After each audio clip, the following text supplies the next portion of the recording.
السلام علیکم ورحمۃ اللہ وبرکاتہ۔ الحمد للہ رب العالمین والصلاة والسلام علی سید الانبیاء والمرسلین، اما بعد، اعوذ باللہ من الشیطان الرجیم، بسم اللہ الرحمن الرحیم۔ ان اللہ یأمرکم ان تؤدوا الامانات الی اہلہا واذا حکمتم بین الناس ان تحکموا بالعدل ان اللہ نعم ما یعظکم بہ ان اللہ کان سمیعا بصیرا، صدق اللہ العظیم۔ اللہم صلی وسلم علی نبینا محمد، رب اشرح لی صدری ویسر لی امری واحلل عقدۃ من لسانی یفقہوا قولی واجعل لی وزیرا من اہلی، آمین یا رب العالمین۔ سورۃ النساء کا مطالعہ کر رہے ہیں اور آیت نمبر 58 سے اب مطالعہ شروع ہو رہا ہے۔ پچھلی آیات میں اہل کتاب کا ذکر آ گیا، یہود کا بالخصوص۔ اب یہاں سے ایمان والوں سے مخاطبت ہے، اور اگلی دو آیات اجتماعی معاملات زندگی کے تعلق سے بڑی اہم ہیں۔ اجتماعی سطح پر، ریاست کی سطح پر ایک انتظامیہ ہوتی ہے، ایگزیکیوشن کے معاملات، ایک مقننہ ہوتی ہے، جوڈیشری قانون کے معاملات، اور ایک لیجسلیشن کا معاملہ ہوتا ہے جہاں پر مقننہ بلکہ کہیے کہ جہاں لیجسلیشن کے معاملات ہیں، اور عدلیہ یعنی جوڈیشری۔ تو ایگزیکیوشن، جوڈیشری اور لیجسلیشن، انتظامیہ، عدلیہ، مقننہ، یہ تین بڑے بڑے ستون یا گوشے کا اجتماعی معاملات زندگی کے، ان کے بارے میں رہنمائی آ رہی۔ اگلی بات یہ بھی نوٹ کر لیں، یہاں سے اب ایک طویل سلسلہ ہے، سچے ایمان والوں کا ذکر بھی آئے گا، اور منافقین جو ایمان کے جھوٹے دعوے دار، ان کا تذکرہ بھی آتا رہے گا۔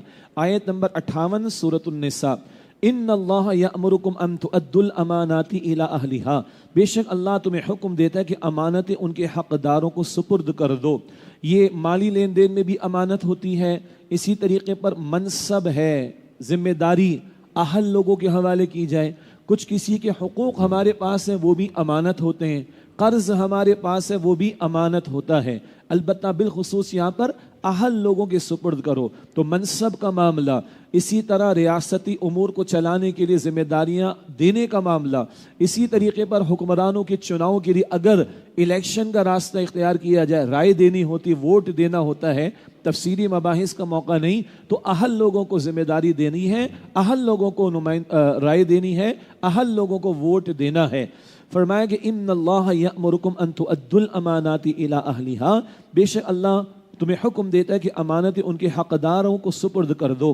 وَإِذَا حَكَمْتُمْ بَيْنَ النَّاسِ أَن تَحْكُمُوا بِالْعَدْلِ، اور جب بھی لوگوں کے درمیان فیصلہ کرو تو عدل کے ساتھ فیصلہ کرو۔ یہ عدل گھر میں بھی مطلوب ہے، ایک سے زیادہ بیویاں ہیں وہاں بھی عدل، اولاد ہے اس میں بھی عدل، سبارڈینیٹس ہیں ان میں بھی عدل، اور اسی طریقے پر عدالتی فیصلے ہیں وہاں پر بھی عدل، کوئی جبر قبول نہ کرنا، کسی کی بیجا حمایت نہ کرنا، طرفداری نہ کرنا۔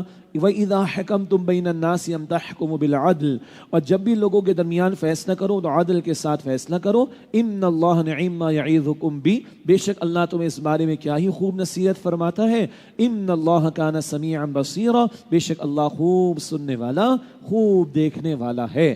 یہ اللہ کی پیاری نصیحتیں اجتماعی معاملات کے لیے، ایگزیکیوشن کے لیے، جوڈیشری کے لیے رہنمائی۔ نقطہ کیا ہے؟ اللہ کی اطاعت 24 گھنٹے، اللہ کی عبادت 24 گھنٹے کرنی، انفرادی معاملات میں بھی کرنی، اجتماعی معاملات میں بھی کرنی ہے۔ حکمراں ہوں، عدلیہ کے لوگ ہوں، پارلیمنٹ میں بیٹھے ہوئے لوگ ہوں، فیصلے کرنے والے ہوں، ان سب نے بھی اللہ کے حکم کے مطابق معاملات کو انجام دینا ہے۔ اب لیجسلیشن کے اعتبار سے، مقننہ کے اعتبار سے، قانون کے اعتبار سے ایک اہم نقطہ، یا ایھا الذین آمنوا اطیعوا اللہ واطیعوا الرسول، اے ایمان والو اللہ تعالیٰ کی اطاعت کرو اور اس کے رسول علیہ السلام کی اطاعت کرو، واولی الامر منکم، اور ان کی جو تم میں سے صاحب اختیار ہیں۔ یہ اہم بات ہے اطاعت، اوبیڈینس کے اعتبار سے، اللہ کی اطاعت، اللہ کے رسول کی اطاعت علیہ السلام، اور ان کی جو اولی الامر تم میں سے صاحب اختیار ہوں۔ ٹیکسٹ دیکھیے گا قرآن پاک کا، اللہ کے ساتھ اطاعت کا لفظ ہے، رسول کے ساتھ اطاعت کا لفظ ہے، اولی الامر کے ساتھ اطاعت کا لفظ نہیں آیا۔ کیا مطلب؟ اللہ کی اطاعت ایبسلیوٹ 100%، انکنڈیشنل، رسول اللہ کی اطاعت ایبسلیوٹ صلی اللہ علیہ وسلم، انکنڈیشنل، غیر مشروط، بالکل آنکھیں بند کر کے۔ باقی کوئی بھی ہو نہیں، باقی کوئی بھی ہو، حکمراں ہو یا گھر کے سربراہ ابا جان ہو یا وطن کے سربراہ ہو، وزیر اعظم یا کسی باشد، کوئی بھی حکمراں ہو، بڑے سے بڑا کوئی صاحب اختیار ہو، اس کی اطاعت اللہ اور اللہ کے رسول کی اطاعت کے تابع رہے گی۔ یہ نقطہ کلیئر ہے۔ اللہ اللہ ہے اپنے الفاظ کی قرآن پاک کی حفاظت فرماتا ہے. اگر ایک دفعہ ہوتا نا اطیع اللہ والرسول واولی الامر تو ایک دفعہ کا سب پر اپلائی ہو جاتا, لیکن نہیں, اللہ اللہ ہے. اللہ کو معلوم ہے لوگ خواہ مخواہ اعتراض اٹھائیں گے, یہ نکتے نکالیں گے غلط قسم کے. اللہ نے اللہ کے ساتھ اطاعت کا لفظ, رسول کے ساتھ اطاعت کا لفظ رکھا, اولی الامر صاحب اختیار کے ساتھ نہیں رکھا. آج ہمیں سبق پڑھایا جاتا ہے حکمرانوں کی ماننی چاہیے, بالکل ماننی چاہیے, مگر حکمران شریعت کے خلاف بات کریں, اللہ کی شریعت کو نافذ نہ کریں, اللہ کے حکم کو توڑیں, تو وہاں ان کی بات نہیں مانی جائے گی. کیوں؟ اللہ کے رسول نے فرمایا صلی اللہ علیہ وسلم, ابو داؤد شریف کی روایت, لا طاعت لمخلوق فی معصیت الخالق, مخلوق کی ایسی اطاعت جائز نہیں جس میں خالق کی نافرمانی ہوتی ہو. بہت اہم مقام. یا ایھا الذین آمنوا, اے ایمان والو, اطیعوا اللہ, اللہ کی اطاعت کرو, واطیعوا رسول, رسول کی اطاعت کرو علیہ السلام, واولی الامر منکم, اور ان کی جو تم میں سے صاحب اختیار ہوں. ہاں, جو صاحب اختیار ہوں ان کا حکم شریعت کے مطابق ہے, شریعت کے دائرے میں ہے, بالکل مانے, اچھی بات ہے. شریعت کے خلاف ہوگا نہیں مانی جائے گی. فَإِن تَنَازَعْتُمْ فِي شَيْءٍ فَرُدُّوهُ إِلَى اللَّهِ وَالرَّسُولِ, پھر اگر تمہارے درمیان کسی معاملے میں نزاع ہو جائے تو اسے اللہ اور رسول علیہ السلام کی طرف لوٹا دو. إِن كُنتُمْ تُؤْمِنُونَ بِاللَّهِ وَالْيَوْمِ الْآخِرِ, اگر تم اللہ اور آخرت کے دن پر ایمان رکھتے ہو. بہت اہم ایک اور بات, اللہ اور رسول کی اطاعت ایبسلیوٹ ہے, انکنڈیشنل ہے, بقیہ کی تابع رہ کر ہے. اگر نزاع پیدا ہو جائے, جھگڑا ہو جائے, تو معاملے کو اللہ اور اللہ کے رسول کی طرف لوٹاؤ. کیا مطلب؟ عام آدمی ہوگا, میں ایک عام مسلمان, ہم عام آدمی ہیں, مسئلہ پیش آئے, دین والوں سے پوچھ لو, اہل علم سے پوچھ لو, دین کا علم رکھنے والوں سے, بھائی اس معاملے میں جھگڑا ہو گیا ہے, اس معاملے میں بحث ہو گئی, نزاع ہو گیا, ڈس ایگریمنٹ ہو گیا, کتاب و سنت کی کیا تعلیم ہے وہ بتا دیں گے, عمل ہو جائے گا. لیکن اگر ریاست کی سطح پر یہ کام کرنا پڑے, جہاں پارلیمنٹ موجود ہوگی, عدالت موجود ہوگی, پارلیمنٹ میں ممبرز موجود ہوں گے, لیجسلیشن کا معاملہ ہوگا, وہاں کیا کریں گے؟ تو ایک اوپینین, بلکہ ایک ریکمنڈیشن کچھ حضرات کی طرف سے ہے, اور ڈاکٹر اسرار صاحب رحمۃ اللہ علیہ بانی تنظیم اسلامی بھی اس کا ذکر فرماتے تھے, اور حضرات نے بھی اس کو پریزنٹ کیا. وہ کیا ہے؟ آئیڈیل سینیریو اس وقت ہے نہیں, اگر ایک خاص معیار ہو کہ ایسے ہی لوگ پارلیمنٹ کے ممبر بن سکتے ہیں, تو یہ معیار مقرر ہو. ہمارے آرٹیکل 62 63 کا مذاق ہم نے اڑایا ہے, مگر مسلمانوں کے معاملات کو چلانے کے لیے اگر مسلمان حاکم بنے تو کوئی معیار تو ہونا چاہیے نا, کوئی کوالیفیکیشن تو ہونی چاہیے. تو ایک کوالیفیکیشن سے گزار کر پارلیمنٹ بنے. پارلیمنٹ مقننہ ہے, لیجسلیشن کرتی ہے, قانون بناتی ہے, بنائے. اگر اس کا قانون ایسا ہے کہ جو کتاب و سنت کے خلاف ہو, تو عام آدمی کو بھی حق ہونا چاہیے کہ وہ کتاب و سنت کی خلاف ورزی ہو تو آواز بلند کرے. کہاں آواز بلند کرے؟ عدالتوں کا سلسلہ موجود ہے, ایک تو وفاقی شرعی عدالت بھی موجود ہے, اس پر بھی ٹیکنیکلی کچھ مواد ہے کہ کسی اور موقع پر, یہاں نہیں تو کسی اور موقع پر, لیکن چلیے عدالت کے اندر ججز ہوں جو کتاب و سنت کا علم رکھتے ہوں. کیوں؟ ملک اسلام کے نام پر ہے, قانون میں لکھا ہے کہ کتاب و سنت کی بالادستی ہوگی, اور اللہ بھی تقاضا کرتا ہے, تو ججز کو دین کا علم ہونا چاہیے. اب ایک مسلمان محسوس کرتے ہیں کہ قانون غلط بنا ہے پارلیمنٹ میں کتاب و سنت کے خلاف, وہ دلیل سے پیش کرے, عدالت میں ججز ہوں لیکن دین کا علم رکھنے والے بھی ججز ہوں, اور وہ محسوس کرے کہ ہاں یہ فلاں قانون کتاب و سنت کے خلاف ہے, تو وہ ڈائریکشن دے پارلیمنٹ کو, اور پارلیمنٹ امینڈمنٹ کرے کہ کتاب و سنت کے مطابق قانون لائے, خلاف نہ لائے. یہ ایک بڑی اچھی سچویشن ہو سکتی ہے ایک ریاستی سطح پر اس شریعت کے اس حکم پر عمل کرنے میں, کہ اگر تمہارے درمیان کسی معاملے میں نزاع ہو جائے تو اسے اللہ اور رسول کی طرف لوٹا دو صلی اللہ علیہ وسلم. اس وقت تو پاکستان میں یہ سلسلہ نہیں ہے, عدالتیں بھی ہیں اور ججز بھی ہیں, پارلیمنٹ بھی ہے, ممبرز آف پارلیمنٹ بھی ہیں, ملک کے دستور میں لکھا ہوا ہے کتاب و سنت کی بالادستی بھی ہوگی. عملاً یہ نہیں ہو رہا, ہونا چاہیے. نہیں ہو رہا تو پھر تحریک کا راستہ ہے, منوانا چاہیے اس کو. یہ ہے راستہ جو تنظیم اسلامی ریکمینڈ کرتی ہے. یہ الیکشن کے نظام سے فرسودہ نظام چلتا رہے گا, بدلے گا نہیں. چل رہا ہے فرسودہ نظام, چہرے نہیں, نظام کو بدلو سب کہتے ہیں, مگر چہرے ہی بدلتے ہیں اور دوبارہ بھی آ جاتے ہیں. نظام وہی فرسودہ ہے. نظام بدلے گا انقلابی جد و جہد سے, تحریک کے راستے سے, اس کے ہم داعی ہیں, وہ مستقل ایک محنت ہے ہماری تنظیم اسلامی کے پلیٹ فارم سے. لیکن اس شکل کو عملاً تصویر اگر دینی ہے تو یہ شکل پارلیمنٹ کوالیفیکیشن کے ساتھ ممبرز آئیں, عدالت دین کا علم رکھنے والے ججز ہوں, عدالت دیکھ بلکہ قانون بنے پارلیمنٹ میں, اور اگر عوام میں سے بھی کوئی محسوس کرے, کوئی عام آدمی, کوئی صاحب علم, وہ ثابت کرے پارلیمنٹ میں بھی غلط بنا, اور عدالت میں ثابت کرے کہ قانون غلط بنا, اور عدالت ڈائریکٹ کرے پارلیمنٹ کو کہ اس قانون کو تبدیل کرو، کتاب و سنت کے مطابق کرو، خلاف نہیں۔ فرمایا کہ فَإِن تَنَازَعْتُمْ فِي شَيْءٍ فَرُدُّوهُ إِلَى اللَّهِ وَالرَّسُولِ، پھر اگر تمہارے درمیان کسی معاملے میں نزاع ہو جائے تو اسے اللہ رسول علیہ السلام کی طرف لوٹا دو۔ إِن كُنتُمْ تُؤْمِنُونَ بِاللَّهِ وَالْيَوْمِ الْآخِرِ، اگر تم اللہ اور آخرت کے دن پر ایمان رکھتے ہو، ذَلِكَ خَيْرٌ وَأَحْسَنُ تَأْوِيلًا، یہ طریقہ بہتر ہے اور اس کا انجام بھی بہت اچھا ہے۔ کیا طریقہ؟ تمہاری مرضی نہیں، اللہ کی مرضی چلے، اپنی عقل نہیں، اللہ اور اس کے رسول کے حکم کے تابع رہو، اسی میں تمہارے لیے بہتری ہے اور اسی کا انجام بہت اچھا ہے۔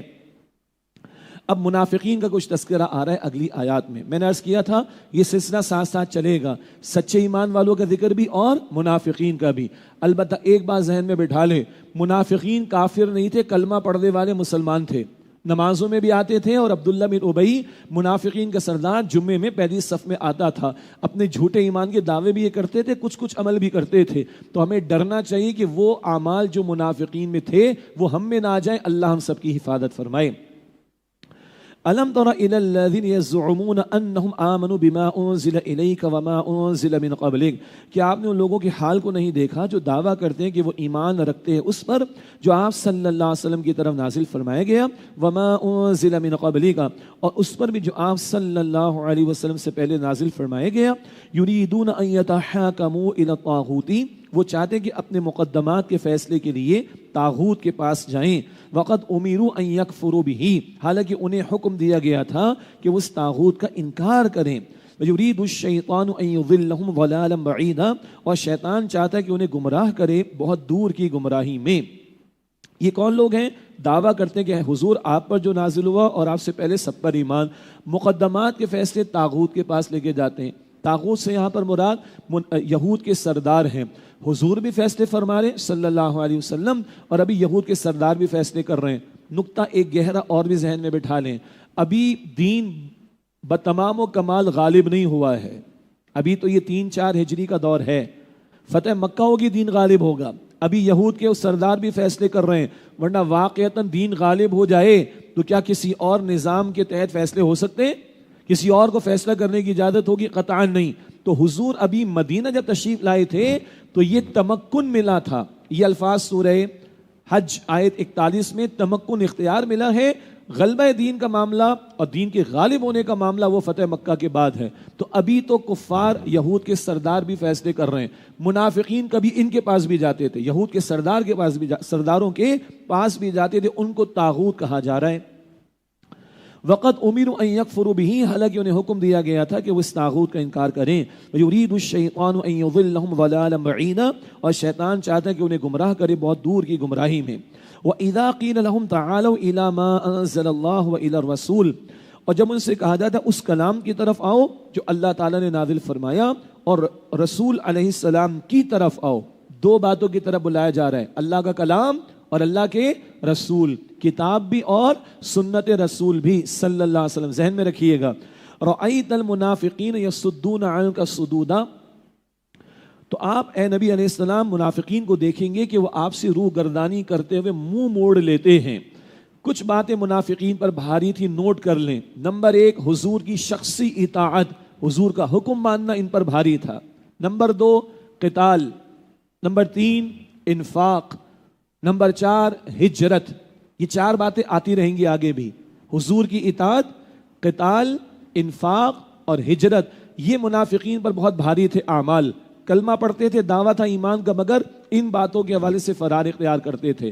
یہاں کہا جا رہا ہے اللہ کی طرف آؤ، جو کلام نازل کیا اللہ نے اس کی طرف آؤ، اور اللہ کے رسول کی طرف آؤ، تو یہ آپ سے روح گردانی کرتے ہوئے منہ موڑ لیتے ہیں۔ اگلی آیت کا پس منظر ہے، اس میں کچھ واقعات بھی ہیں کہ جہاں یہودی اور منافق کا جھگڑا ہوا اور سچا جو تھا وہ یہودی تھا، حضور نے فیصلہ بھی کر دیا، منافق کہتے ہیں کہ نہیں سیدنا عمر کے پاس چلو، ایک مشہور روایت کے مطابق، اور جا کر تو حضور حضرت عمر رضی اللہ تعالیٰ عنہ کو پتہ چلا کہ بھائی یہ تو فیصلہ حضور کر چکے ہیں، تو انہوں نے گردن اڑا دی منافق کی۔ اگلی آیات میں اس طرف بھی اشارہ اور ایک عموم کے اعتبار سے بھی کہ خود اپنے کرتوت ان کے ایسے ہیں کہ جس کی وجہ سے ان پر مصیبتیں آتی ہیں، اور اس واقعے کے بارے میں پھر یہ ہے کہ سیدنا عمر کا لقب فاروق مشہور ہوا، حق اور باطل میں فرق کر دینے والے۔ فَكَيْفَ إِذَا أَصَابَتْهُمْ مُصِيبَةٌ بِمَا قَدَّمَتْ أَيْدِيهِمْ، تو اس وقت کیا حال ہوتا ہے جب ان کو کوئی مصیبت پہنچتی ہے ان کرتوتوں کی وجہ سے جو ان کے ہاتھوں نے آگے بھیجے. ثُمَّ جَاءُوكَ يَحْلِفُونَ بِاللَّهِ، پھر اے نبی علیہ السلام وہ آپ کے پاس آتے ہیں اللہ کی قسمیں اٹھاتے ہوئے، إِنْ أَرَدْنَا إِلَّا إِحْسَانًا وَتَوْفِيقًا، کہ ہم نے تو صرف بھلائی اور موافقت کا ارادہ کیا تھا. حالانکہ دل میں چوٹ تھا اور یہودی کے حق میں فیصلہ حضور نے دیا کیونکہ وہ حق پر تھا اور منافق جھوٹا تھا. اب ان کے کرتوتوں کی وجہ سے مشکلیں مصیبتیں آتی ہیں، روتے ہوئے آتے ہیں. فرمایا اولئک الذین یعلم اللہ ما فی قلوبہم، یہ وہ لوگ ہیں کہ اللہ جانتا ہے جو ان کے دلوں میں ہے. فاعرض عنہم وعظہم وقل لہم فی انفسہم قولا بلیغا، تو اے نبی علیہ السلام آپ ان سے درگزر کیجئے اور ان سے انہیں نصیحت کیجئے اور ان سے ان کے دلوں پر اثر کرنے والی بات کہیے. منافقین کے خلاف کوئی قتال کا معاملہ نہیں ہوا، ایک دو مثالیں آئیں گی وہ بعد میں. عموم کے اعتبار سے ان کو سمجھانا، واعظ کرنا، نصیحت کرنا، اس کی تفصیلات ہیں. ہاں کچھ سزائیں ہیں کہ ان کا انفاق قبول نہیں ہوگا، ان کو قتال میں اجازت نہیں ملے گی جانے کی، ان کی نماز جنازہ حضور نہ پڑھائیں صلی اللہ علیہ وسلم. ان سزاؤں کا بیان سورہ توبہ میں آئے گا 9 ہجری. ابھی درمیان کا عرصہ ہے 3 ہجری 4 ہجری، تو ذرا ان کو اور انداز سے سمجھانے کی باتیں ہو رہی. تو اے نبی علیہ السلام آپ ان سے درگزر کیجئے، نصیحت کیجئے اور ان سے ان کے دلوں پر اثر کرنے والی بات کہیے. وما ارسلنا من رسول الا لیطاع باذن اللہ، اور ہم نے ہر رسول کو صرف اس لیے بھیجا ہے کہ اللہ کے حکم سے اس کی اطاعت کی جائے. یہ ہے جو منافقین پر بھاری تھی بات، حضور کی شخصی اطاعت، حضور کا حکم ماننا، اور اس پر بڑا زور ہے اس سورہ نساء میں اللہ تعالیٰ کی طرف سے. جیسے یہ بات آئی کہ وما ارسلنا من رسول الا لیطاع باذن اللہ، اور ہم نے ہر رسول کو صرف اس لیے بھیجا کہ اللہ کے حکم سے اس کی اطاعت کی جائے.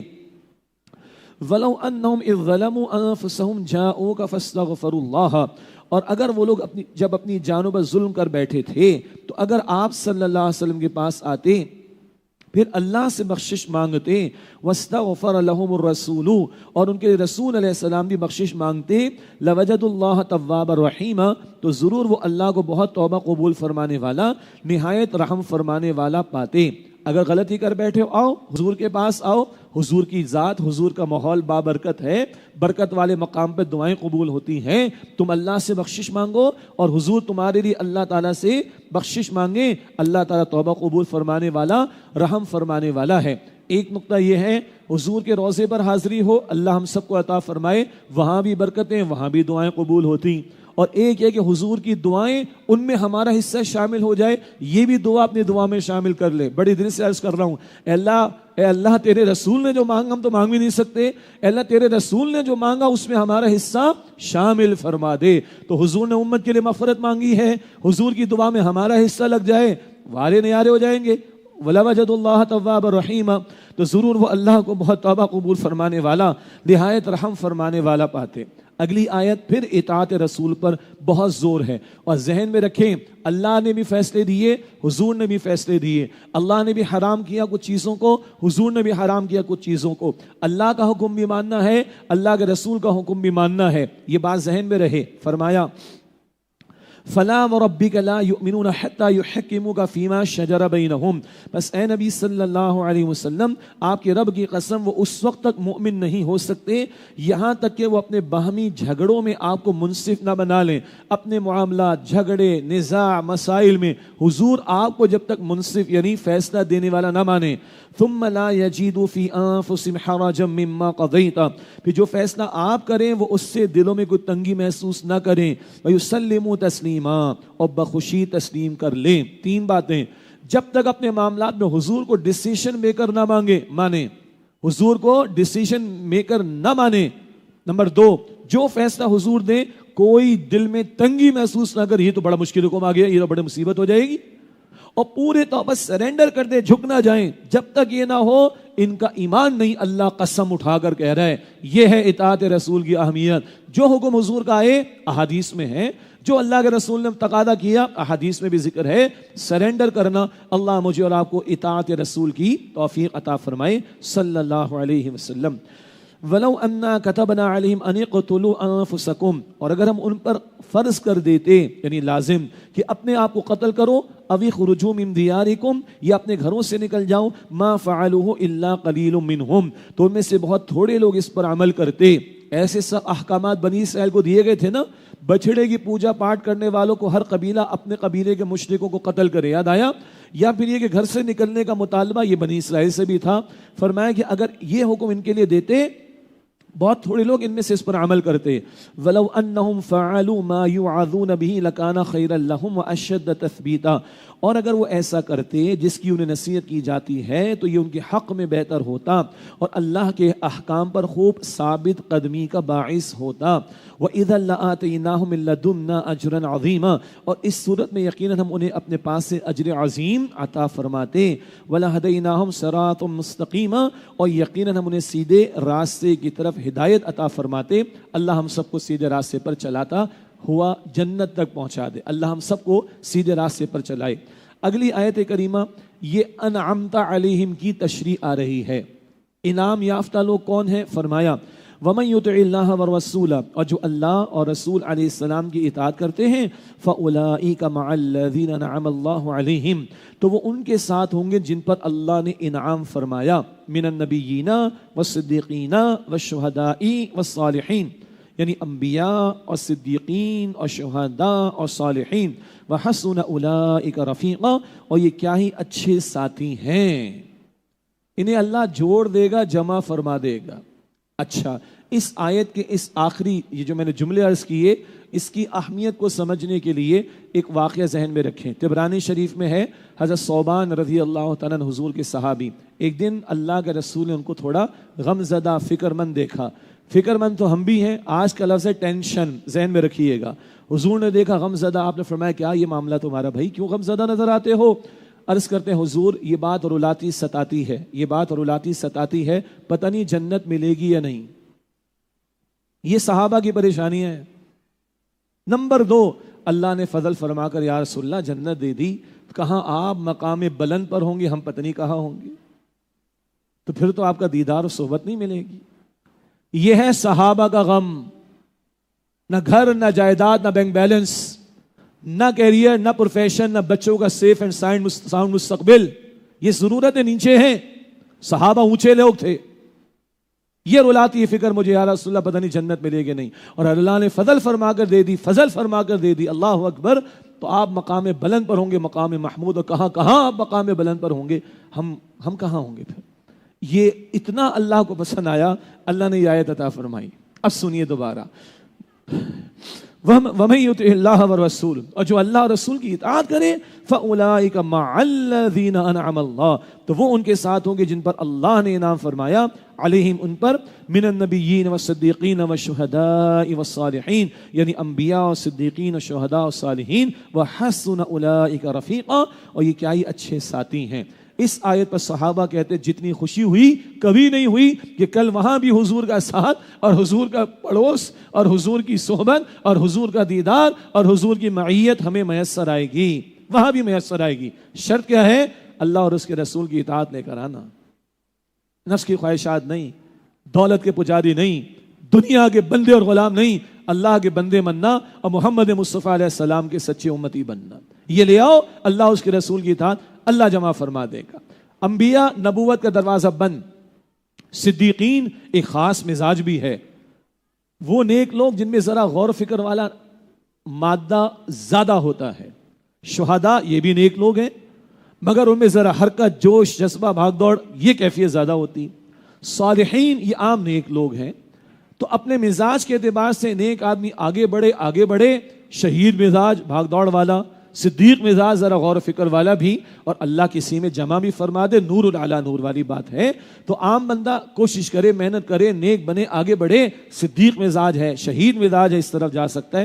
نبی کوئی اپنی محنت سے نہیں بن سکتا، وہ دروازہ بند ہو چکا۔ اللہم ربنا جعلنا منہم، اے اللہ ان انعام یافتہ لوگوں میں اے اللہ ہمیں شامل فرما۔ وحسن اولئک رفیقا، اور یہ کیا ہی اچھے ساتھی ہیں۔ ذالک الفضل من اللہ، یہ فضل اللہ کی طرف سے ہے۔ وکفی باللہ علیما، اور اللہ خوب جاننے والا کافی ہے۔ اب احد کا میدان تو سج چکا، وہ ہم پڑھ چکے سورہ آل عمران میں۔ احد کے موقع پر ذرا مسلمانوں کو تکلیف بھی آئی، حادثہ بھی ہوا، نقصان بھی ہوا۔ اس کے بعد کفار کچھ جری اور بہادر ہونے لگے، تو مسلمانوں کو خطرات کے بارے میں متنبہ کیا جا رہا ہے، اور دفاع کے اعتبار سے، ڈیفنس کے اعتبار سے مضبوط رہنے کی تلقین کی جا رہی ہے۔ تو خطرات ہیں تو بچاؤ کا سامان، آج کی اصطلاح میں کہیں گے ڈیٹرنٹ، اور ایڈمی صلاحیت بھی تھوڑی دیر بعد ذہن میں لے آئیں گے۔ دفاع کا سامان تمہارے پاس ہونا چاہیے۔ فرمایا یا ایھا الذین آمنو، اے ایمان والو، خذوا حذرکم، دشمن سے مقابلے کے وقت اپنے بچاؤ کا سامان ساتھ رکھو۔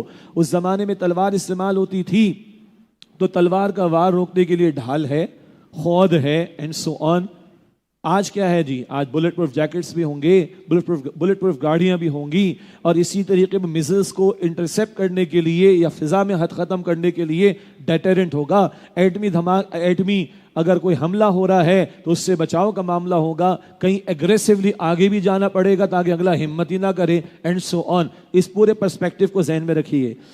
یا ایھا الذین آمنوا خذوا حذرکم، اے ایمان والو، دشمن سے مقابلے کے وقت اپنے بچاؤ کا سامان ساتھ رکھو۔ فانفروا ثبات او انفروا جمیعا، پھر دستوں کی صورت میں یا سب مل کر نکلو، جیسے ممکن ہو، الگ الگ دستے نکلیں یا پوری فوج ایک ساتھ، جیسے بھی مناسب ہو نکلو۔ وَإِنَّ مِنْكُمْ لَمَن لَيُبَطِّئَنَّ، اور بے شک تم میں سے وہ بھی ہے جو ضرور دیر لگائے گا۔ فَإِنْ أَصَابَتْكُمْ مُصِيبَةٌ، پھر اگر تمہیں کوئی مصیبت پہنچے، قَالَ قَدْ أَنْعَمَ اللَّهُ عَلَيَّ، وہ کہتا ہے کہ واقعی اللہ نے مجھ پر انعام فرمایا۔ إِذْ لَمْ أَكُنْ مَعَهُمْ شَهِيدًا، جبکہ میں ان کے ساتھ قتال میں حاضر نہیں تھا۔ یہ انداز ہی بتا رہے کن کا ذکر ہے؟ منافقین کا۔ جان چھوٹی، اچھا ہوا ہم نہیں گئے۔ وہ جو 300 الگ ہو گئے تھے نا احد میں، جان چھوٹی، اچھا ہوا نم بھی مارے جاتے۔ یہ ہے مفاد پرست قسم کے لوگ، منافقین، قتال ان پر بھاری تھا۔ فرمایا وَلَئِنْ أَصَابَكُمْ فَضْلٌ مِّنَ اللَّهِ، اور یقیناً اگر تمہیں اللہ کی طرف سے اے مسلمانوں کے فضل پہنچے، لَيَقُولَنَّ كَأَن لَّمْ تَكُن بَيْنَكُمْ وَبَيْنَهُ مَوَدَّةٌ، تو وہ ضرور کہے گا گویا تمہارے اور اس کے درمیان کوئی دوستی ہی نہ تھی۔ یا لیتنی كنت معهم فأفوز فوزا عظیما، اے کاش میں بھی ان کے ساتھ ہوتا تو میں بھی بہت بڑی کامیابی پا لیتا۔ جہاں مسلمانوں کو فتح مل جائے تو ان کو افسوس ہوتا کہ ہم کیوں نہ نکلے، ہم مسلمانوں کے ساتھ ہوتے، مالے غنیمت میں سے ملتا۔ یہ مفاد کے غلام ہیں، مفاد پرست ہیں۔ جب دیکھیں مفاد تو آگے آئیں گے، جب دیکھیں گے جان جا رہی ہے، مال جا رہا ہے، بھاگ جائیں گے۔ ارشاد ہوا فَلْيُقَاتِلْ فِي سَبِيلِ اللَّهِ الَّذِينَ يَشْرُونَ الْحَيَاةَ الدُّنْيَا بِالْآخِرَةِ، بس چاہیے کہ وہ لوگ اللہ کی راہ میں قتال کریں جو دنیا کی زندگی کا آخرت کے بدلے سودا کر چکے ہیں۔ دنیا کے بدلے آخرت کی زندگی، جو دنیا کی زندگی کا آخرت کے بدلے سودا کر چکے۔ کیا مطلب؟ دنیا بیچ دی آخرت کما رہے ہیں۔ سبحان اللہ، کیا مطلب؟ آخرت اوپر ہے، دنیا نیچے ہے، اور جب تک آخرت کا یقین نہ ہو، اللہ سے ملاقات کا شوق نہ ہو، جنت کا شوق نہ ہو، بندہ اللہ کی راہ میں قتال نہیں کر سکتا۔ بڑے بڑے ہمارے جنرلز اور بڑے بڑے CIA کے لوگ پریشان ہو گئے جب رشیا کو بھگایا افغانستان کے مجاہدین نے، اور جب امریکہ کو بھگایا افغانستان کے مجاہدین نے۔ طالبان کا دور بھی، اس سے پچھلا دور بھی، بڑے بڑے جرنیل پریشان ہو گئے۔ یہ کیسی مخلوق ہے؟ کینیڈا سے بلینئر ایک ہے، بلینئر، وہ کینیڈا چھوڑ کر پہاڑوں میں آ کے لڑ رہا ہے۔ CIA والے پاکستان کی آرمی کے لوگوں سے پوچھتے تھے، یہ ریکارڈ پر ہے سارا، یہ کیا مخلوق ہے، یہ دنیا کو چھوڑ کر کیوں آ رہے ہیں؟ تو مسلمان تو ہے نا بھائی، ہمارے مسلمانوں نے کہا بھائی یہ آخرت کے طلبگار ہیں، یہ آخرت کے طلبگار ہیں، یہ عرب شہزادہ ہے، یہ اپنے محلات کو چھوڑ کر آیا، یہ ملٹی بلینئر فیملی کا ہے، یہ کینیڈا چھوڑ کر آیا ہے۔ کون ہے یہ لوگ؟ آخرت کے طلبگار۔ آخرت اگر یقین اس کا ہے، بندہ جان بھی لگائے گا اللہ کی خاطر۔ اللہ ہمیں آخرت کا یقین عطا فرمائے، اور شوق شہادت اور جوش جذبہ جہاد اللہ ہم سب کو عطا فرمائے۔ فَلْيُقَاتِلْ فِي سَبِيلِ اللَّهِ، بس چاہیے کہ اللہ کی راہ میں قتال کریں۔ الَّذِينَ يَشْرُونَ الْحَيَاةَ الدُّنْيَا بِالْآخِرَةِ، جو دنیا کی زندگی کا آخرت کے بدلے سودا کر چکے ہیں۔ وَمَن يُقَاتِلْ فِي سَبِيلِ اللَّهِ فَيُقْتَلْ أَوْ يَغْلِبْ، اور جو کوئی اللہ کی راہ میں قتال کرتا ہے، بس اگر وہ قتل یعنی شہید کیا جائے یا غالب آ جائے، فَسَوْفَ نُؤْتِهِ أَجْرًا عَظِيمًا، تو ہر صورت میں عنقریب ہم اسے اجر عظیم عطا فرمائیں گے۔ شہید ہوا حیات جاودہ جنت میں، اور جنت میں اس کی روح وہ سبز پرندوں کے مانند گھوم رہی ہے۔ سبحان اللہ۔ غالب ہو گیا تو غازی بن کر لوٹے گا، غنیمت بھی مل جائے گی۔ دونوں صورتوں میں فائدہ ہی فائدہ ہے۔ اب جو آیت آ رہی ہے یہ آج کے دور میں فلسطین کے مسلمانوں کی مدد کے تعلق سے بھی مسلمان افواج و حکمرانوں کو پکار رہی ہے. وَمَا لَكُمْ لَا تُقَاتِلُونَ فِي سَبِيلِ اللَّهِ، اور اے مسلمانوں تمہیں کیا ہو گیا ہے کہ اللہ کے راہ میں قتال نہیں کرتے. وَالْمُسْتَضْعَفِينَ مِنَ الرِّجَالِ وَالنِّسَاءِ وَالْوِلْدَانِ، اور ان بے بس مردوں اور عورتوں اور بچوں کے لیے الَّذِينَ يَقُولُونَ، جو عرض کر رہے ہیں رَبَّنَا أَخْرِجْنَا مِنْ هَذِهِ الْقَرْيَةِ الظَّالِمِ أَهْلُهَا، اے ہمارے رب ہمیں اس بستی سے نکال جس کے رہنے والے ظالم ہیں. وَاجْعَل لَّنَا مِن لَّدُنكَ وَلِيًّا وَاجْعَل لَّنَا مِن لَّدُنكَ نَصِيرًا، اور ہمارے لیے اپنے پاس سے کوئی حامی بنا دے اور ہمارے لیے اپنے پاس سے کوئی مددگار بنا دے. بوڑھے بچے عورتیں پکار رہے ہیں. یہ سن 4 ہجری میں کم از کم نزول ہے. ابھی حضور نہیں گئے ہیں، ابھی طاقت نہیں ہے، مگر حضور کا بیان احادیث میں حضور مدینہ شریف میں رہ کر مکہ مکرمہ کے مظلوموں کے لیے جو کچھ رہ گئے تھے ہجرت نہ کر پائے تھے، حضور دعا کرتے اللہ فلاں بن فلاں کی مدد فرما، اللہ مکے میں فلاں کی مدد فرما. اور 8 ہجری اٹ ٹک 4 ایئرس، 4 سال لگے تقریباً. 8 ہجری میں حضور گئے، مکہ فتح ہوا ہے. طاقت ابھی نہیں تھی تو ابھی دعائیں تھیں، لیکن جب طاقت ہو تو پھر دعا بھی بعد میں ہوتی ہے. بدر کی صفیں پہلے سجتی ہیں، بدر کی صفیں پہلے سجتی ہیں، رات میں پھر حضور دعا بھی کرتے ہیں صلی اللہ علیہ وسلم. ہاں یہ حضور اور صحابہ سے خطاب جو خود دین پر عمل کر رہے تھے، ایمان کا ثبوت پیش کر رہے تھے، بدر میں کھڑے ہو چکے ہیں، احد میں کھڑے ہو چکے ہیں، یہ قتال کا دور شروع ہو چکا ہے.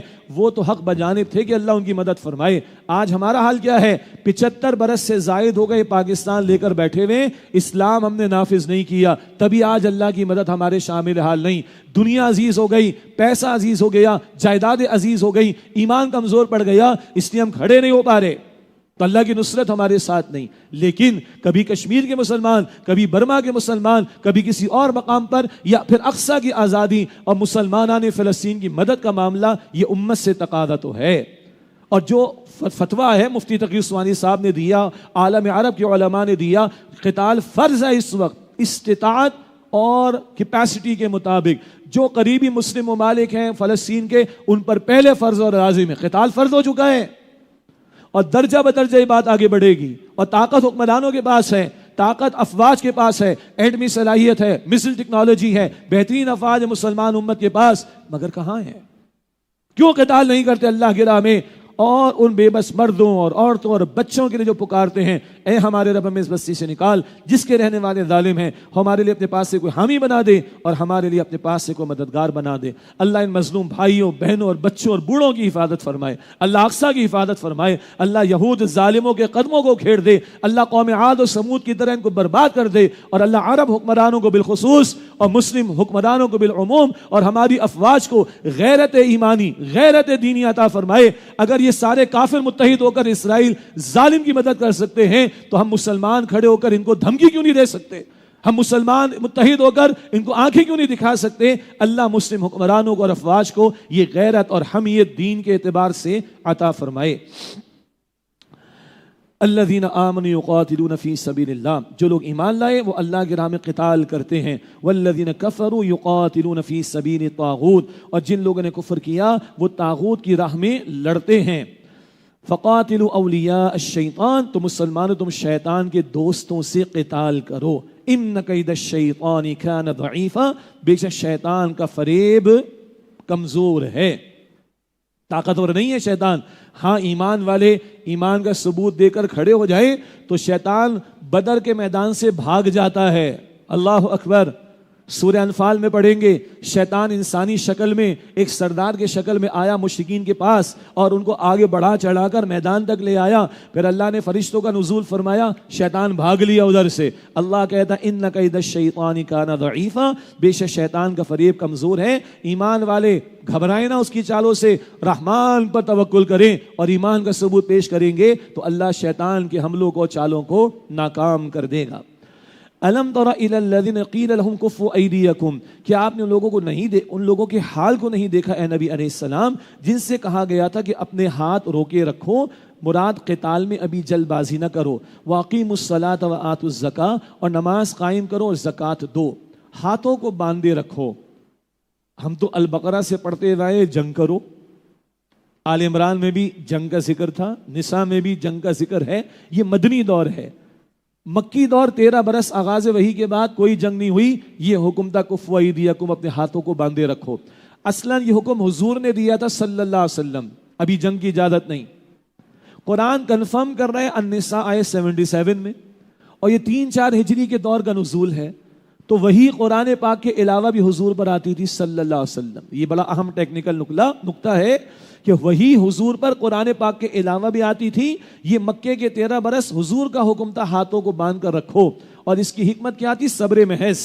استاد محترم ڈاکٹر اسرار صاحب رحمۃ اللہ علیہ نے انقلاب کا طریقہ حضور کے منہج سے ثابت کیا. منہج انقلاب نبوی ان کے خطابات ہیں. 11 خطبات جمعہ ارلی 80s کے کتابی شکل میں ہیں، اور ایک 2.5 گھنٹے کا خطاب ہے استاد محترم ڈاکٹر اسرار صاحب رحمۃ اللہ علیہ، رسول انقلاب کا طریق انقلاب. اس میں حضور کے 23 برس کی جد و جہد، اس کا نبوی جو طریقہ کار انقلاب کو برپا کرنے کا، اس کو ڈاکٹر صاحب نے بیان کیا. اور صبر محض 13 برس کیوں رہا؟ ابھی دعوت دینی ہے، ابھی جو لوگ دعوت قبول کر رہے ہیں ان کو کندن بنانا ہے، ان کی تربیت کرنی ہے، انہیں اللہ والا بنانا ہے، پھر میدان میں اتریں گے. تو مکے کے 13 برس صبر کا حکم تھا، ہاتھوں کو باندھے رکھنے کا حکم تھا. اس کی بڑی حکمتیں ہیں ان کتابوں میں. منہج انقلاب نبوی یا رسول انقلاب کا طریق انقلاب ویڈیو آڈیو میں بھی اویلیبل ہے اور کتابچے کی شکل میں بھی، وہاں یہ حکمتیں اور آپ کو ملیں گی. فرمایا کہ واقیموا الصلاۃ وآتوا الزکاۃ، اور نماز قائم کرو، زکوٰۃ دو. فلما کتب علیہم القتال اذا فریق منہم یخشون الناس کخشیۃ اللہ او اشد خشیہ. پھر جب ان پر قتال کرنا فرض کر دیا گیا، اس وقت ان میں سے ایک گروہ لوگوں سے ڈرنے لگا جیسے اللہ سے ڈرا جاتا ہے یا اس سے بھی بڑھ کر ڈرنے لگا. اب کلمہ تو منافقین نے بھی پڑھا، یہ مہاجرین کی بات نہیں ہو رہی. مہاجرین تو ہتھیلی پر انگارے رکھ کر ایمان قبول کر کے آئے ہیں. یہ جو نئے اسلام میں بھی داخل ہوئے منافقین جیسے لوگ جو دنیا پرستی میں مبتلا، یا ممکن ہے کچھ کمزور لوگ بھی ابھی ہوں، تو ان کو ذرا خوف آ رہا ہے جنگ سے، اور وہ لوگوں سے ایسے ڈر رہے ہیں جیسے کہ اللہ سے ڈرا جاتا ہے یا اس سے بھی بڑھ کر ڈر اختیار کیا جا رہا ہے. وَقَالُوا رَبَّنَا لِمَا كَتَبْتَ عَلَيْنَا الْقِتَالَ، اور انہوں نے کہا کہ اے ہمارے رب، تو نے ہم پر قتال کرنا کیوں فرض کر دیا؟ لَوْلَا أَخَّرْتَنَا إِلَىٰ أَجَلٍ قَرِيبٍ، ہمیں قریبی مدت تک مہلت کیوں نہ دی؟ قُلْ مَتَاعُ الدُّنْيَا قَلِيلٌ، آپ فرما دیجئے اے نبی علیہ السلام، دنیا کا سامان تو بہت ہی تھوڑا ہے. وَالْآخِرَةُ خَيْرٌ لِمَنِ اتَّقَىٰ، اور آخرت اس کے لیے بہتر ہے جس نے پرہیزگاری اختیار کی، جو گناہوں سے بچا. وَلَا تُظْلَمُونَ فَتِيلًا، اور تم پر ذرہ برابر بھی ظلم نہیں کیا جائے گا. رہی موت کا معاملہ تو موت کے بارے میں بھی سن لو. اینما تکون یدرککم الموت ولو کنتم فی بروج مشیدہ، تم جہاں کہیں بھی ہو موت تمہیں آ پکڑے گی اگرچہ تم مضبوط قلعوں میں ہو. قتال کے میدان میں آ کر ہی موت نہیں آتی، بستر پر بھی، گھر میں بھی آ جاتی ہے. تم جہاں کہیں بھی ہو موت تمہیں آ پکڑے گی چاہے تم مضبوط قلعوں میں ہو. وَإِن تُصِبْهُمْ حَسَنَةٌ يَقُولُ هَٰذِهِ مِنْ عِندِ اللَّهِ، اور اگر انہیں کوئی سکھ پہنچے تو وہ کہتے ہیں یہ اللہ کے پاس سے ہے. وَإِن تُصِبْهُمْ سَيِّئَةٌ يَقُولُ هَٰذِهِ مِنْ عِندِكَ، اور اگر انہیں کوئی دکھ پہنچے تو وہ کہتے ہیں یہ آپ کی وجہ سے ہے. معاذ اللہ، یہ حضور کی طرف الزام تراشی ہوتی. منافقین ہیں اصل میں، ذرا سکون ملا تو بہت اچھا لگ رہا ہے، مشکل آ گئی تو یہ آپ کی وجہ سے ہوا. معاذ اللہ. قل کل من عند اللہ، اے نبی علیہ السلام فرما دیجئے یہ سب اللہ کے پاس سے ہے. فما لہؤلاء القوم لا يكادون يفقهون حدیثا، تو اس قوم کو کیا ہوا ہے، کوئی بات سمجھنے کے قریب بھی نہیں آتے. دنیا پرستی میں مبتلا ہے، صحیح غلط سمجھ ان کو نہیں آ رہا. ما اصابک من حسنۃ فمن اللہ، اے مخاطب جو سکھ تجھے پہنچے تو وہ اللہ کی طرف سے ہے. وما اصابک من سیئۃ فمن نفسک، اور جو دکھ تجھے پہنچے تو وہ تیری طرف سے ہے. سورہ شورى آیت نمبر 30، سورہ شورى کی آیت نمبر 30 میں بتایا گیا مصیبتیں تم پر تمہارے اپنے کرتوتوں کی وجہ سے آتی ہیں. تو سکھ اللہ کی طرف سے، دکھ تمہارے اپنے کرتوت کی وجہ سے. وَأَرْسَلْنَاكَ لِلنَّاسِ رَسُولًا، اور اے نبی صلی اللہ علیہ وسلم ہم نے آپ کو لوگوں کے لیے رسول بنا کر بھیجا ہے. رسول تو رسول رحمت ہیں، بلکہ رحمت للعالمین صلی اللہ علیہ وسلم، ان کی ذات و رحمت کا باعث ہے ایک، اور دوسرا وہ اپنے فریضے کو پورا ادا کر رہے ہیں. معاذ اللہ اگر ایسا ہوتا کہ فریضے میں کمی ہوتی تو کوئی مسئلہ تمہیں پیش آتا نہیں، حضور فریضہ بھی پورا ادا کر رہے ہیں اور حضور تو رحمت للعالمین ہے، یہ الزام تراشی کر رہے ہیں منافقین۔ وَكَفَى بِاللَّهِ شَهِيدًا، اور اللہ تعالیٰ آپ صلی اللہ علیہ وسلم کی رسالت پر بطور گواہ کافی ہے۔ اب پھر اطاعت رسول پر زور ہے۔ مَن يُطِعِ الرَّسُولَ فَقَدْ أَطَاعَ اللَّهَ، جس نے رسول علیہ السلام کی اطاعت کی تو یقیناً اسی نے اللہ کی اطاعت کی۔ وَمَن تَوَلَّىٰ فَمَا أَرْسَلْنَاكَ عَلَيْهِمْ حَفِيظًا، اور جس نے اطاعت سے منہ پھیرا تو اے نبی صلی اللہ علیہ وسلم ہم نے آپ کو ان پر نگہبان بنا کر نہیں بھیجا۔ یہ آیت بھی اطاعت رسول پر بہت اہم، جس نے رسول اللہ کی اطاعت کی اسی نے اللہ کی اطاعت کی۔ پہلے بھی ذکر ہوا 11 مرتبہ تقاضا ہے اللہ اور اللہ کے رسول کی اطاعت کرو، 11 مرتبہ۔ یہاں فرمایا جو رسول کی اطاعت کرے گا وہ اللہ کی اطاعت کرے گا۔ اب ایک بڑا سینسٹیو لیکن دلچسپ اور ٹیکنیکل نقطہ، اطاعت اصلاً اللہ کی ہے، عملاً رسول اللہ کی علیہ السلام، اصلاً اللہ کی، عملاً حضور کی۔ تو یہ گننے میں دو ہیں، اصل میں ایک ہے۔ اور سنیں، اصولاً اللہ کی اطاعت پھر رسول کی اطاعت، بالکل صحیح ہے، مگر عمل کرنے جائیں گے تو پہلے حضور پھر اللہ۔ عجیب نقطہ، کیا مطلب؟ نماز کا حکم اللہ کا ہے، نماز کس کے لیے ادا کریں گے؟ اللہ کے لیے، طریقہ حضور سے، صلو کما رأیتمونی اصلی، بخاری شریف، نماز ایسے ادا کرو جیسے مجھے نماز ادا کرتے ہوئے دیکھتے ہو۔ اب حضور کے عمل پر قیام، حضور کے عمل کے مطابق رکوع، حضور کے عمل کے مطابق سجدہ، حضور کے عمل کے مطابق سلام پھیروں گا تو حضور کی اطاعت ہوئی، تو اللہ کی اطاعت ہوگی۔ تو بھائی یہ دو اطاعتیں نہیں ہیں، ایک ہی اطاعت ہے، شمار میں دو اصل میں ایک، اصلاً اللہ عملاً حضور کی۔ پہلے حضور کی کرو گے تو اللہ کی ہوگی۔